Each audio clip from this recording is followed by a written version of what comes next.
তাদেরকে ভালোবাসে না, যারা কোরআন হাদিস মতো চলে না তাদেরকে আমরা চাই না। কথা বলেন ঠিক না? আল্লাহ আমাদের সবাইকে কবুল করুক, সকলে চিল্লায় বলেন আমিন। আজকের এমপি মহোদয় সাহেবকে আল্লাহ তাআলা কবুল করুক, সকলে বলেন আমিন। আল্লাহ তাআলা ওনাকে জনগণের খাদেম হিসাবে দীর্ঘ নেক হায়াত দান করুক, সকলে বলেন আমিন। প্রিয় হাজিরিন, আমি আপনাদের সামনে পবিত্র কালামে পাক থেকে একখানা আয়াতে কারিমা ও রাসূল করিম সাল্লাল্লাহু আলাইহি সাল্লামের অসংখ্য অগণিত হাদিসের ভান্ডার থেকে একখানা হাদিস আপনাদের সামনে পেশ করেছি। এর আলোকে কিছু আলোচনা করব। আপনারা শুনতে রাজি আছেন তো? কারা কারা রাজি আছেন আবার একটু হাত তুলে দেখান। আল্লাহ কবুল করুক, সকলে বলেন আমিন। আমার ভয় হইতেছে আমার ওই ভাইদের জন্য যারা দাঁড়িয়ে আছেন। আপনাদের কষ্ট হইতেছে? কেউ ভাই কষ্ট হইতেছে? সবাই বলেন কষ্ট হইতেছে? কষ্ট হয় নাই? আল্লাহ কবুল করুক, সকলে বলেন আমিন। কতক্ষণ দাঁড়িয়ে থাকবেন? আমি বুঝতে পারতেছি আপনাদের কষ্ট হইতেছে। ও ভাই, এই কষ্টটা যেন কাল কিয়ামতের কঠিন ময়দানে আমার জন্য নাজাতের ব্যবস্থা হয়ে যায়, সকলে বলুন আমিন। আমিন। আরো জোরে আওয়াজ দিয়ে বলেন আমিন। আমি অসুস্থ মানুষ, লম্বা আলোচনা করতে পারবো না, আমার শ্বাসকষ্ট হচ্ছে। আমার ভাইয়েরা, আমার বন্ধুরা লক্ষ্য করেন, এই যে গত একটা রাত গেল মেরাজের রজনী গেছে না, জানেননি আপনারা? আপনারা তো 14ই ফেব্রুয়ারি ভালোবাসা দিবস নিয়ে পাগল, কথা কয় না, কথা কয় না। পহেলা বৈশাখ নিয়ে পাগল, কথা কয় না। সবে মেরাজ, সবে বরাত, সবে কদর কেমনি যায় মুসলমান কইতে পারে না। আরো জোরে আওয়াজ দিয়ে এখন ঠিকই না? কিন্তু আমরা অনুষ্ঠানের খবর কোন দিন কোন দিবস ভালো বুঝা জানি, কথা বলেন ঠিকই না?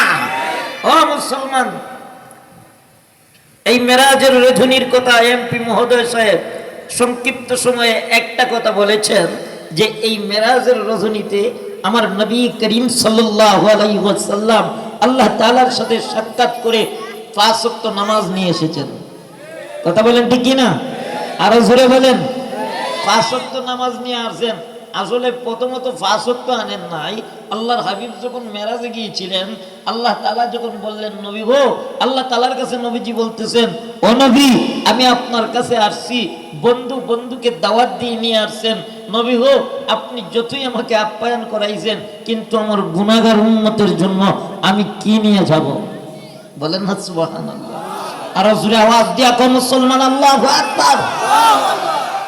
আমার ভাইয়েরা, আমার বন্ধুরা, আল্লাহর হাবিব বলেন, ও রব্বে কারীম, আমি যে মেরাজের রজনী থেকে আমার বান্দা বান্দির কাছে যাব, এ প্রভু, তাদের জন্য আমি কি নিয়ে যাব?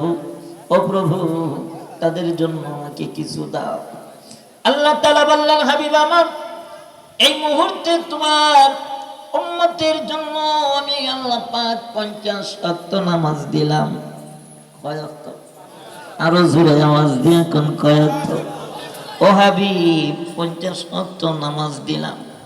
আমার ভাইয়েরা, আমার বন্ধুরা, 50 ওয়াক্ত নামাজ নিয়ে যখন আমার নবী হাসি মুখে রওনা দিলেন, সাক্ষাৎ হলো হযরতে মূসা আলাইহিস সালাতু ওয়াস সালামের সঙ্গে। চিল্লায় বলেন সুবহানাল্লাহ। মূসা নবী আমার নবীর চাইতে মুরব্বী কি মুরব্বী না? আরো জোরে বলেন। মুরব্বীদের কথা মানা দরকার আছে না নাই? যত বড়ই আপনি সেলিব্রিটি হন না কেন, যত বড়ই নেতা হন না কেন, মুরব্বীর কথা মানতে হবে। আরো জোরে আওয়াজ দিয়ে কর। মুরব্বীদেরকে শ্রদ্ধা করতে হবে, মহব্বত করতে হবে, ভালোবাসতে হবে, তাদের দিক নির্দেশনা অনুযায়ী চলতে হবে। যার বাস্তব প্রমাণ মেরাজে আমার নবী দেখাইয়া দিছে, কথা বলেন ঠিক কিনা? মূসা নবী আমার নবীর চাইতে বড়, কথা বলেন ঠিক কিনা? মুরব্বী। মূসা নবী বলতেছেন, ও আল্লাহর হাবিব, আল্লাহ তাআলার সাথে সাক্ষাৎ করেছেন, মেরাজ করেছেন, নবী গো, উম্মতের জন্য কি দিলেন? আল্লাহ বলে 50 ওয়াক্ত নামাজ। মূসা নবী কয়, হায় হায়, খাইছে। বলেন না সুবহানাল্লাহ। সর্বনাশ, সর্বনাশ হয়ে যাবে। ও নবী, আপনার উম্মত 50 ওয়াক্ত নামাজ পড়তে পারবে না, তাড়াতাড়ি যাও, ঘুমাইয়ে নিয়ে আসো। বলেন না আল্লাহু আকবার। নবীজি ভাবলেন যেহেতু মুরব্বী অর্ডার করছে, মুরব্বীর কথা রাখা দরকার। আল্লাহর হাবিব চলে গেলেন, আবার যাওয়ার পরে আল্লাহ 5 ওয়াক্ত কমাইছে। কয় ওয়াক্ত? আরো জোরে আওয়াজ দেখুন, কয় ওয়াক্ত? আবার আসলেন, বলে কয় ওয়াক্ত কমাইছো? বলে 5 ওয়াক্ত। রইছে কত? আরো জোরে আওয়াজ দেখুন, কয় ওয়াক্ত? 45। বললেন না, তা হবে না। এভাবে একবার দুইবার কইরা শেষ পর্যন্ত 5 ওয়াক্ত নামাজ নিয়া যখন মুসা আলাইহিস সালামের কাছে আসলেন, মুসা আলাইহিস সালাম কয়, পারলে আরো কমাই আনো। আল্লাহর হাবিব বললেন, নবী গো, আপনি মুরব্বী, আপনার কথা এতক্ষণ মানছি, এখন যদি যাই, আল্লাহ যদি 5 ওয়াক্ত নিয়ে যায়, কথা বলেন ঠিক কিনা? আর মানা যাবে না। আমার ভাইয়েরা, আমার বন্ধুরা, তো নবীজিকে আল্লাহ তাআলা নবীজিকে দিয়েছিলেন প্রথম কয়েকত, আরো জোরে আওয়াজ যখন কয়েকত, 50 ওয়াক্ত। শেষে মুসা আলাইহিস সালাতু ওয়াস সালামের কথা রাখতে যায়া বারবার আল্লাহ তাআলার কাছে যায়া সাক্ষাৎ করে করে 5 ওয়াক্ত নামাজ শেষ পর্যন্ত নিয়ে আসছেন। 5 ওয়াক্ত নামাজ নিয়ে যখন আমার নবী আসতেছেন, ওই সময় আল্লাহ তাআলা ডাক দিয়া কয়, হাবিব আমার, নামাজ দিছি 5 ওয়াক্ত, প্রথম দিয়েছিলাম 50। নবী ও মনে করিও না যে এই 50 রাকাতের সওয়াব আমি আল্লাহ কমাইয়া দিছি। নবী গো, নামাজ দিয়েছি 5 ওয়াক্ত, সওয়াব দিয়েছি এই 50 রাকাত পড়লে তোমার বান্দা বান্দীরা যেই পরিমাণের সওয়াব পাইতো, 5 ওয়াক্ত নামাজ পড়লে আমি আল্লাহ পাক ওই 50 ওয়াক্তের সওয়াব দিয়ে দিব। আর আসলে আওয়াজ দিয়ে কোন সুবহানাল্লাহ, সুবহানাল্লাহ। নামাজ দিলেন 5 ওয়াক্ত, সওয়াব দিলেন কয় ওয়াক্ত? আর জোরে আওয়াজ দিয়া কোন। তো এই নামাজ পড়ার দরকার আছে না নাই? আরো জোরে বলেন, আছে না নাই?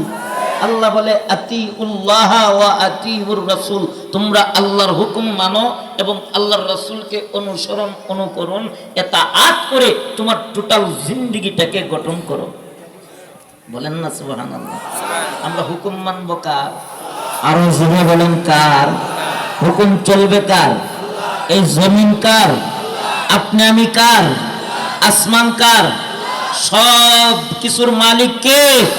আরো জোরে আওয়াজ দিয়ে বলেন, কে? এই জমিনে হুকুম চলবে কার? আরো জোরে বলেন, কার? আল্লাহর হুকুম চলবে। আল্লাহর হুকুম মানতে যাইয়া যদি কোনো নাস্তিক মুরতাদ বেঈমানের মোকাবেলা করতে হয়, তাদের বিরুদ্ধে দাঁড়াতে হয়, আমরা দাঁড়াতে প্রস্তুত। কথা বলেন ঠিক কিনা? এতে যদি বুলেট বোমার সম্মুখীন হতে হয়, বুলেট বোমার সম্মুখীন হতে প্রস্তুত। আরো জোরে বলেন ঠিক কিনা? আল্লাহ বলেন, শুধু আমার হুকুম মানলে হইতো না, আমার হুকুম মানবা, আতিউল্লাহ ওয়া আতিউর রাসূল। তোমরা আমার হুকুম মানার পর আমার রাসূলকে অনুসরণ অনুকরণ ইতাআত করে তোমাদের টোটাল জিন্দেগিটাকে গঠন করতে হবে। হুকুম মানব কার? অনুসরণ করব কাকে? নবীজিকে। কাকে? কাকে? আরো জোরে আওয়াজ দিয়ে অনুসরণ করব কাকে? আরে মুসলমান, আজকে আমরা নবীজিকে অনুসরণ অনুকরণ ইতাআত করতে পারতেছি না, কিন্তু সাহাবায়ে কেরামরা আমার নবীকে কত মহব্বত করছে, কত ভালোবাসছে। আমার নবীজিকে সাহাবায়ে কেরাম জানের চাইতে, প্রাণের চাইতে, নিজের জীবনের চাইতে বেশি মহব্বত করছেন কি করছেন না? আরো জোরে আওয়াজ দিয়ে কান। আমার ভাইয়েরা, আল্লাহর হাবিব বলেন, লা ইউমিনু আহাদুকুম হাত্তা আকুনা আহাব্বা ইলাইহি মিন ওয়ালিদিহি ওয়া ওয়ালাদিহি ওয়ান নাসি আজমাইন। আমার নবীজি বলেন, ও আমার উম্মতের দলেরা, যতক্ষণ পর্যন্ত তোমরা আমি নবীকে তোমাদের জান মাল বিবি বাচ্চা ধন সম্পদ এমনকি নিজের জীবনের চাইতে বেশি ভালোবাসবা না, মহব্বত করবা না, ততক্ষণ পর্যন্ত তোমরা কেউ আমার খাঁটি উম্মত হতে পারবা না। জানের চাইতে, পানের চাইতে, নিজের জীবনের চাইতে নবীজিকে বেশি মহব্বত করার দরকার আছে না নাই? আরো জুড়ে বলেন, দরকার আছে না নাই? মুসলমান ইতিহাস সাক্ষী, আমার নবীকে সাহাবায়ে কেরাম কেমন মহব্বত করতেন, কেমন ভালোবাসতেন একটু লক্ষ্য করেন। পারস্যের সম্রাট আমার নবীর কাছে চিঠি লিখছে, হে মুহাম্মদ, আমি তোমার মক্কা নগরী দখল করতে চাই। কি করতে চায়? আরো জোরে বলেন, কি করতে চায়? গভীর মনোযোগ লক্ষ্য করেন। আলোচনা যত ভিতরে ডুববে তত মজা লাগবে। শুনতে রাজি আছেন? কষ্ট হইতেছে? আলহামদুলিল্লাহ। আজকে এই মহিউস সুন্নাহ মাদ্রাসার সম্মানিত প্রিন্সিপাল বন্ধুভর মাওলানা খলিলুর রহমান রব্বানী সাহেব আলহামদুলিল্লাহ জায়গা সংকীর্ণ কিন্তু ফ্যানের ব্যবস্থা করছে। কথা কন না, ঠিকই না? আলহামদুলিল্লাহ। কষ্ট হইতেছে আপনাদের? পারস্যের সম্রাট আমার নবীর কাছে চিঠি লিখছে, হে মুহাম্মদ, আমি তোমার মক্কা নগরী দখল করতে চাই, তবে গোপনে দখল করব না, তোমারে জানাইয়া শুনাইয়া আমার ক্ষমতা দিয়া আমার সেনা সৈন্য নিয়া একদিন আমরা তোমাকে সরাসরি আক্রমণ করব। বলেন না নাউজুবিল্লাহ? আরো জোরে আওয়াজ দেখুন নাউজুবিল্লাহ। আমার ভাইয়েরা, আমার বন্ধুরা, এই চিঠিটা দুইজন পিএসের মাধ্যমে, দুইটা টিওনের মাধ্যমে আমার নবীজির দপ্তরে পাঠাইয়া দিছে। নবীজি যেই মাত্র এই চিঠিখানা পড়লেন, পড়ার সাথে সাথে আমার নবীজির চেহারা মলিন হয়ে গেছে। নবীজি চিন্তা করতেছে, আরে একটা বেদিনের বাচ্চা, একটা ইহুদি পারস্যের সম্রাট আমি নবীজির কাছে এভাবে অশ্লীল ভাষায় চিঠি লিখলো, আমার মক্কা নগরী তার ক্ষমতা দিয়া জোরপূর্বক ভাবে জানাইয়া শুনাইয়া দখল করবে, এটা কোনোদিনও সম্ভব হয় না। আমার নবীজি সমস্ত সাহাবায়ে কেরামদেরকে ডাকলেন, ও সাহাবায়ে কেরামরা, দেখো পারস্যের সম্রাট চিঠি লিখছে, সে নাকি আমার মক্কা নগরী জোরপূর্বক ভাবে দখল করতে চায়, আমাদেরকে জানাইয়া শুনাইয়া। ও আমার সাহাবায়ে কেরামরা, আমার মন চায় এই পারস্যের সম্রাট আমাদের এই মক্কা নগরী দখল করার আগে আমরা পারস্যে যাইয়া একটা জামাত কালেমার দাওয়াত দেব, আল্লাহর দ্বীন জিন্দা করব। ও সাহাবায়ে কেরাম, তোমাদের মতামত কি? যেই মাত্র আমার নবীজি সাহাবায়ে কেরামের কাছে মতামত চাইলেন, এমনিতেই একদল সাহাবী সমস্ত সাহাবায়ে কেরামরা দাঁড়িয়ে বললেন, ইয়া রাসূলুল্লাহ, ইয়া হাবিবাল্লাহ, ও নবীজি, আল্লাহর দ্বীন জিন্দা করতে যায়া, আপনার ইজ্জত রক্ষা করতে যায়া, নবী গো, আমি এই মুহূর্তে যদি আমাদের জীবন দিতে হয়, আমরা জীবন দিতে প্রস্তুত। চিল্লায় বলেন আল্লাহু আকবার। বলতেছি, ইয়া রাসূলুল্লাহ, আল্লাহর দ্বীন জিন্দা করতে যায়া, আপনার ইজ্জত রক্ষা করতে যায়া, এই মুহূর্তে যদি আমাদেরকে সমুদ্রের মধ্যে চাপ দিতে হয়, আমরা সমুদ্রে চাপ দিতে প্রস্তুত। এই মুহূর্তে যদি আমাদেরকে আপনার ইজ্জত রক্ষা করতে যাইয়া, আল্লাহর দ্বীন জিন্দা করতে যাইয়া আমাদেরকে আগুনের মধ্যে চাপ দিতে হয়, আমরা আগুনের মধ্যে চাপ দিতে প্রস্তুত। চিল্লায় বলেন সুবহানাল্লাহ। ও মুসলমান, সাহাবায়ে কেরামের কেমন আদর্শ ছিল, সাহাবায়ে কেরাম আমার নবীকে কেমন ভাবে ইতাআত করতেন, মহব্বত করতেন, একটু লক্ষ্য করেন আমার ভাইয়েরা। এমনিতেই আল্লাহর হাবিব ডাক দিয়া বলতেছেন, সাহাবায়ে কেরামরা রে, তোমরা তো সবাই মতামত দিয়েছো, ও সাহাবায়ে কেরাম, কিন্তু এই মুহূর্তে পারস্যের সম্রাটের কাছে একটা জামাত দিয়ে পারস্যে পাঠাবো, এরকম কোনো টাকা পয়সা কিছু আসবাবপত্র কেনার জন্য এই মুহূর্তে যুদ্ধের পান্ট একেবারে শূন্য, টাকা পয়সা নাই। ও আমার সাহাবায়ে কেরামরা, এই মুহূর্তে তোমরা যে যত পারো তোমরা যুদ্ধের পান্টে জমা দাও। এমনিতেই সাহাবায়ে কেরামের কাছে আমার নবী যেই মাত্র কালেকশনের হাত বাড়াইয়া দিলেন, এমনিতেই সাহাবায়ে কেরামের মধ্যে একটা প্রতিযোগিতা শুরু হয়ে গেছে। সুবহানাল্লাহ বলবেন না? আরো জোরে বলেন সুবহানাল্লাহ। একজন দাঁড়াইয়া কয়, ইয়া রাসূলুল্লাহ, আমি 100 দিরহাম দেব। আর একজন দাঁড়াইয়া কয়, ইয়া রাসূলুল্লাহ, আমি 200 দিরহাম দেব। এভাবে একটা প্রতিযোগিতা শুরু হয়ে গেছে। চিল্লায়ে কোন আল্লাহু আকবার।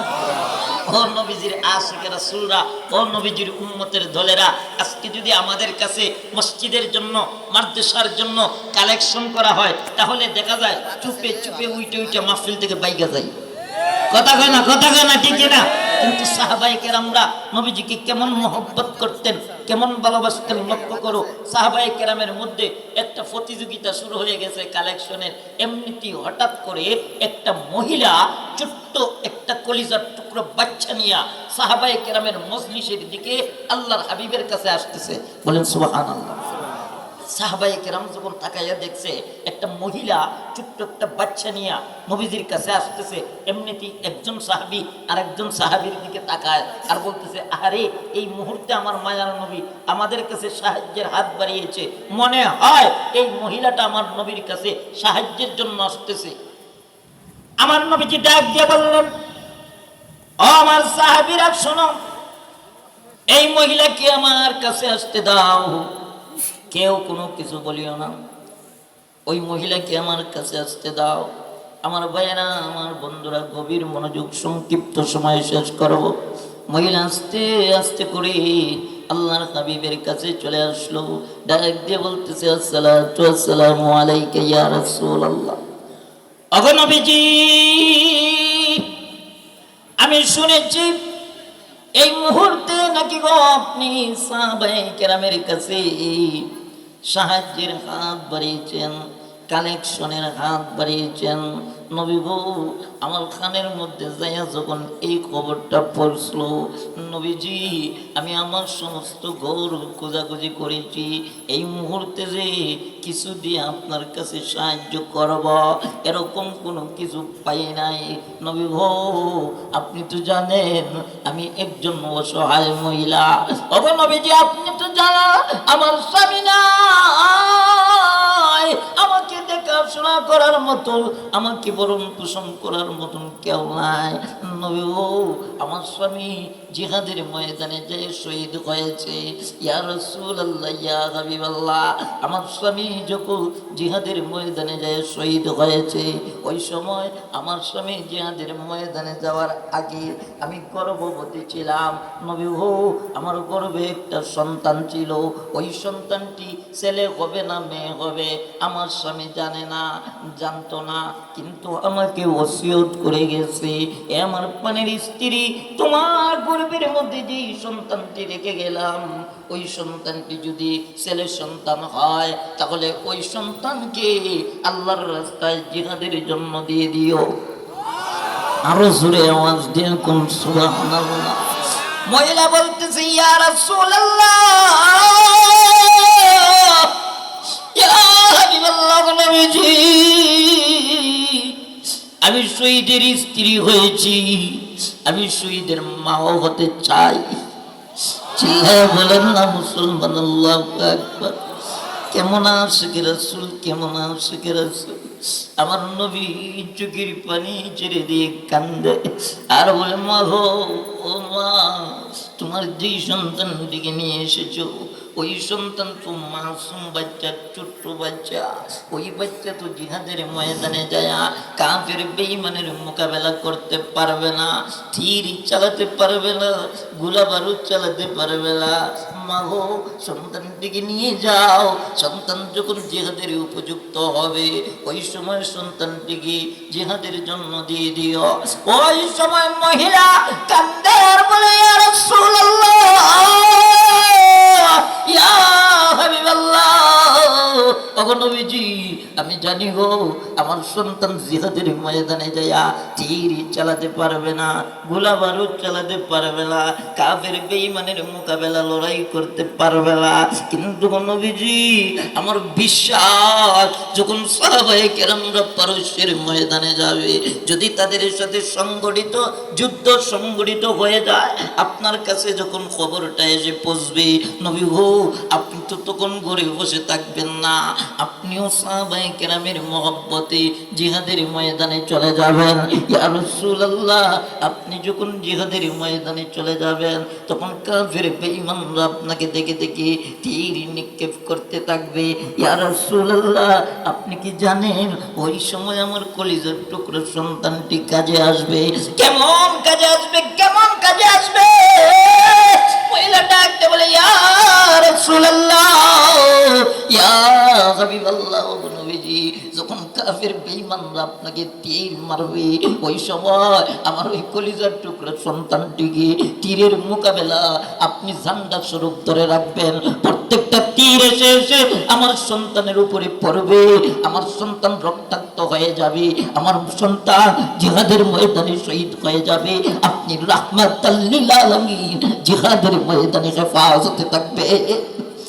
আমার জোরে আওয়াজ দিয়ে মুসলমান আল্লাহু আকবার, আমার জোরে জয় বলেন আল্লাহু আকবার। এরকম প্রেম আর ভালোবাসা আমার নবীর প্রতি থাকা দরকার আছে না নাই?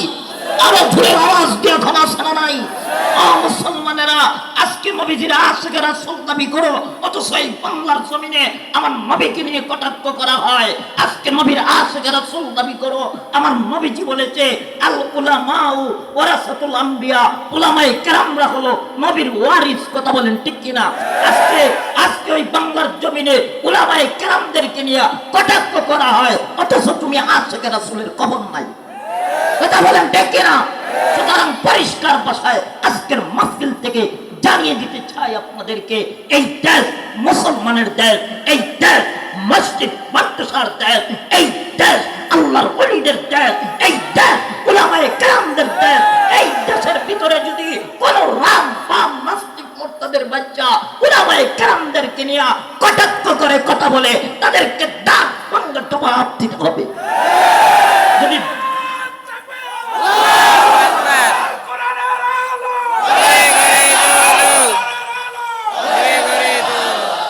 আলহামদুলিল্লাহ এই দেশ মুসলমানের দেশ, এটা প্রমাণ হয়। কথা বলেন ঠিক কিনা?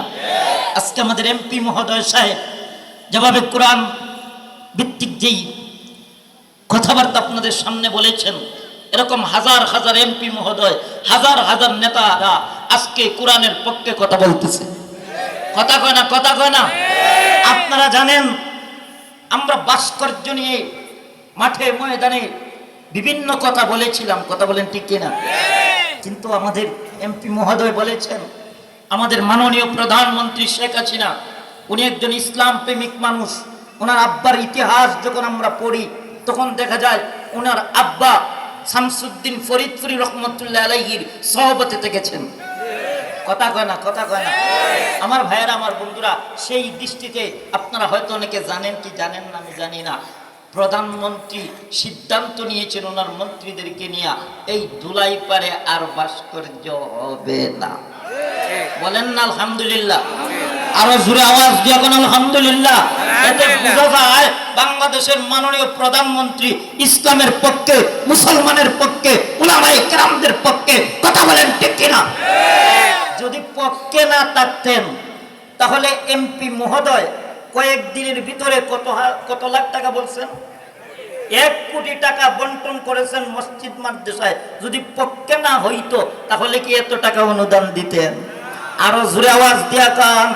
সুতরাং আমরা ওই সমস্ত নেতাদেরকে বলতে চাই যারা আওয়ামী লীগ আর ইসলামের মধ্যে, আওয়ামী লীগ আর আলেমদের সাথে দ্বন্দ্ব লাগাইয়া এই দেশের মধ্যে অশৃঙ্খলা বিশৃঙ্খলা সৃষ্টি করতে চায়, আমরা তাদেরকে বলতে চাই, তোমরা আমাদের ভাই, তোমরা ষড়যন্ত্র করে এই দেশের মধ্যে আওয়ামী লীগ আর উলামায়ে কেরামদেরকে দিয়া বিশৃঙ্খলা সৃষ্টি করিও না।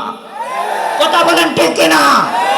আর যদি বিশৃঙ্খলা সৃষ্টি করতে আসো তাহলে জনগণের জুতার বাড়ির জন্য অপেক্ষা করো। কথা কয় না ঠিক কিনা? আলহামদুলিল্লাহ, আপনারা শুনলে খুশি হবেন। বাংলার এমপি সম্মানিত লিকসন চৌধুরী ভাই, উনি অনেক উল্টাপাল্টা বক্তব্য দিয়েছিলেন। শেষ পর্যন্ত আল্লামা মামুনুল হক সাহেবকে ওনার বাসায় দাওয়াত দিয়েছে। বলেন না আলহামদুলিল্লাহ? আলহামদুলিল্লাহ, ওনার বক্তব্য শুনে আমি খুবই খুশি হয়েছি। উনি বলছে যে আল্লামা, একটা জনসভায় বলছে যে আল্লামা মামুনুল হক সাহেব, আপনি হলেন আমাদের ধর্মগুরু। সুবহানাল্লাহ বলবেন না? আর সুবহানাল্লাহ বলতেছে, ও আল্লামা মামুনুল হক সাহেব, আপনি আমাদের ধর্মগুরু। আপনি বলেছেন আমার বাসায় এসে দাওয়াত খাবেন। আপনি কেন আপনার সাথে যত উলামায়ে কেরাম আছে সবাইরে নিয়ে আসবেন, একদিন কেন আমি 100 বার আপনাকে দাওয়াত খাওয়াবো। বলেন না সুবহানাল্লাহ? আর জোরে আওয়াজ দিয়ে কোন সুবহানাল্লাহ? এজন্য মুসলমান আমরা উলামায়ে কেরামদের পক্ষে। কথা বলেন ঠিক কিনা? উলামায়ে কেরামদেরকে ভালোবাসবেন, মহব্বত করবেন। আল্লাহ পাক তোমাদের সম্মান ইজ্জতকে দুনিয়া এবং আখিরাতে বাড়াইয়া দিবেন। কথা বলেন ঠিক কিনা? কারণ কেন আমরা উলামায়ে কেরামদেরকে মহব্বত করব, ভালোবাসবো, বুঝার দরকার আছে না নাই? আরো জোরে বলেন, আছে না নাই? আমি কারো বিপক্ষে কথা বলতেছি, কেউ কষ্ট পাইতেছেন? আমার ভাইয়েরা, আমার বন্ধুরা, লক্ষ্য করেন, আমার বাবা মার বিবাহ করাইছে কে? কথা কয় না? কথা কয় না? কথা কয় জোরে চিল্লায় বলেন, কে কে কে কে? চিল্লায় সবাই বলেন, কে কে? এক বাক্যে সাক্ষী দেন সবাই, উচ্চ কণ্ঠে বলেন, কে? আলেম উলামা আমার বাবা মার বিবাহ করাইছে। আমি যখন দুনিয়াতে আসলাম তখন আমার ডান কানে আজান, বাম কানে একামত দিয়েছে আলেম। আমি যখন এই দুনিয়ার জমিনে আইসা বিবাহ শাদী করলাম তখন আমার বিবাহের খুতবা পড়াইছে কে? আপনাদের আওয়াজে বোঝা যাচ্ছে যে আমি মিথ্যা কথা কইতেছি। জুড়ে বলেন কে কে কে? আলেম। তারপরে সব কিছু বাদ দিলাম, আমি যখন দুনিয়া থেকে চলে যাইব তখন আমার শেষ জানাজার নামাজ পড়াইয়া দিবে কে? আলেম। অনেকে বলতে পারেন হুজুর আলেম তো পড়াইব ঠিকই, কিন্তু এই যে খলিলুর রহমান সাহেবের আব্বা ওনারে ওসিয়ত করছে ওনার জানাজা ওনার ছোট ছেলে পড়াইবে, এই ওসিয়তটাতে করলো, সে তো ওনার ছেলেই। এরকম আমাদের অনেক বাবা অনেক মা এরকম আলেমের মা বাবা আছে না নাই? কথা বলেন। আপনার ছেলে আলেম, তার জাত কিন্তু আলেম। কথা বলেন ঠিক কিনা? আপনার ছেলে আপনার জানাজা পড়াবে, আপনার ছেলে আপনার জানাজা পড়াবে, কিন্তু তার জাত তো আলেম। এই কথা কন না, কথা কন না। সুতরাং আলেম ওলামাদের বিরুদ্ধে কথা বলতে যাই একটু চিন্তা করবা যে আমার বাবা মার বিবাহ থেকে নিয়ে আমার মৃত্যু পর্যন্ত আলেম ওলামার প্রয়োজন। সুতরাং আলেমদেরকে আমরা শ্রদ্ধা করব, মহব্বত করব, ভালোবাসবো। কথা বলেন ঠিক কিনা? এই যে মহামারী করোনা ভাইরাস আমাদের কাছ থেকে চলে গেল, বর্তমানেও পৃথিবীতে আছে না নাই? আরো জুড়ে বলেন আছে না নাই? এই মহামারী করোনা ভাইরাস যখন ব্যাপকভাবে বাংলাদেশে আক্রমণ করেছিল তখন আমরা দেখছি অনেক লোকের লাশটা পর্যন্ত তার ছেলে সন্তান ধরে নাই। কথা কয় না, কথা কয় না। এরকম খলিলুর রহমান সাহেবের মতন আপনি আমার মতন একটা আলেম ওলামারা বিভিন্ন এলাকায় এলাকায় একটা টিম গঠন কইরা ওই সমস্ত ব্যক্তি যাদের পাশে তাদের আত্মীয়স্বজন আসে নাই তাদের জানাজা গোসল দাফনের কাজ করছে। কথা কয় না, কথা কয় না। আরে মুসলমান, আজকে তুমি কারে নিয়ে গালি দিতেছ, কার বিপক্ষে কথা বলতেছ? একটু চিন্তা করো। প্রত্যেকটা এলাকায় এলাকায় উলামায়ে কেরামরা একটা টিম কইরা, উলামায়ে কেরামরা একটা টিম করে এই করোনা ভাইরাসে আক্রান্ত রোগীদের সেবা করেছে। করোনা ভাইরাসে আক্রান্ত হয়ে যারা মৃত্যুবরণ করেছে তাদের পাশে দাঁড়িয়ে সেবা করেছে। কথা বলো ঠিক কিনা? শুধুমাত্র মুসলমানরা করছে না হিন্দুরাও করছে? হিন্দুরা করে নাই উলামায়ে কেরামরা? আরে আপনারা দেখেছেন সোশ্যাল মিডিয়াতে হিন্দুর একটা লাখ করোনা ভাইরাসে আক্রান্ত হয়ে সে দুনিয়া থেকে চলে গেছে, তার আত্মীয়স্বজন কেউ কাছে আসে নাই। আমাদের উলামায়ে কেরামরা তাদের লাশটারে নিয়ে একেবারে শ্মশান ঘাট পর্যন্ত পৌঁছে দিয়েছে। বলবেন না আল্লাহু আকবার? আজকে তুমি তাকে গালি দেও, আজকে তুমি উলামায়ে কেরামদেরকে গালি দেও, আজকে উলামায়ে কেরামদের অল্প একটা দোষ পাইলে তুমি তাকে নিয়ে আলোচনা সমালোচনা শুরু করে দেও। তোমার মতন বোকা আল্লাহর জমিনে আর কেউ নাই। কথা বলো ঠিক কিনা? এজন্য যুবক ভাইরা তাদেরকে বলতে চাই, উলামায়ে কেরাম ভুলের ঊর্ধ্বে কেউ নয়। কথা বলো ঠিক কিনা? ভুল মানুষের হবেই। কথা বলেন ঠিক কিনা? আমার ভাইয়েরা, আমার বন্ধুরা, এজন্য উলামায়ে কেরামরা যদি কেউ ভুল করে আর এই ভুলকে ধৈর্য যদি আপনারা বিভিন্ন আলোচনা সমালোচনা করেন তাহলে কিন্তু এর জন্য আপনাকে কাল কিয়ামতের কঠিন ময়দানে জবাবদিহি করতে হবে। কথা বলেন ঠিক কিনা? কারণ আমার নবীজি বলেছেন আল উলামা ওয়ারাসাতুল আম্বিয়া, উলামায়ে কেরামরা আর নবীর ওয়ারিস। কথা বলেন ঠিক কিনা? আপনারা দেখেছেন আটহাজারির পাশে একটা মাদ্রাসায় হিফজের ছাত্ররে একজন শিক্ষকে ভিড়াইছে, এর উপরে ভিত্তি কইরা এই নাস্তিক্য টিভি ৭১ টিভি, কথা কয় না, কথা কয় না, এই নাস্তিক্যবাদী টিভি বিভিন্ন সংবাদে প্রচার করতেছে। আরো যত নাস্তিক হলুদ মিডিয়া আছে এরা প্রচার করতেছে, এই সেই এমন অবস্থা করছে শেষ পর্যন্ত ওই শিক্ষককে গ্রেফতার কইরা জেলে পাঠাইছে। শেষ পর্যন্ত সিদ্ধান্ত হইছে এই মাদ্রাসা বন্ধ করারও পরিকল্পনা চলতেছে। কথা কয় না, কথা কয় না। আমি আপনাদের কাছ থেকে জানতে চাই, মুসলমান উলামায়ে কেরামরা একটা ছাত্রকে পড়াইবে, এই পড়ালেখা করতে যাইয়া যদি একটা ছাত্রকে মনে করলাম যেইভাবে নিয়ম সিস্টেমের বাইরে সে মারছে, ধরে নিলাম, কিন্তু এটার উপরে ভিত্তি করে যদি শাসন করতে হয় ওই শিক্ষককে, ওই মাদ্রাসার প্রিন্সিপাল শাসন করবে। কথা কয় না, কথা কয় না। ওই মাদ্রাসার প্রিন্সিপাল আছে, ওই মাদ্রাসার কর্তৃপক্ষ আছে। তুমি নাস্তিক টিভি ৭১ টিভি কে? কথা বলে ঠিক কিনা? তোমরা নাস্তিকের বাচ্চারা যাইয়া মসজিদ মাদ্রাসা বন্ধের স্লোগান দিবা আর মুসলমান মেনে নিবে, এটা কখনো সম্ভব না। কথা বলেন ঠিক কিনা? উলামায়ে কেরামদেরকে যদি বিচার করতে হয় উলামায়ে কেরাম করবে। কথা বলেন ঠিক কিনা?